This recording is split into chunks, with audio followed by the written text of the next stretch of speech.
তুমি কি জানো যে মানুষটা মোবাইল ফোন আবিষ্কার করেছিল সেই ব্যক্তি মোবাইল ফোন ব্যবহার করত না। 1973 সালে মার্টিন কুপার পৃথিবীর প্রথম হ্যান্ডসেট মোবাইল ফোন আবিষ্কার করেন। রাস্তায় দাঁড়িয়ে তিনি প্রথম কলটা করলেন, আর সেই এক কলেই বদলে গেল পুরো পৃথিবী। যোগাযোগ হয়ে গেল হাতের মুঠোয়। সবকিছু পারফেক্ট মনে হচ্ছিল, কিন্তু সময়ের সাথে সাথে তিনি একটা অদ্ভুত জিনিস লক্ষ্য করলেন। মানুষ মোবাইল ফোন ব্যবহার করছে না, বরং মোবাইলই মানুষকে ব্যবহার করতে শুরু করছে।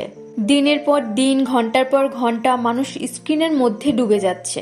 এই ছোট ডিভাইসটাই মানুষের শরীরের উপর ধীরে ধীরে প্রভাব ফেলছে।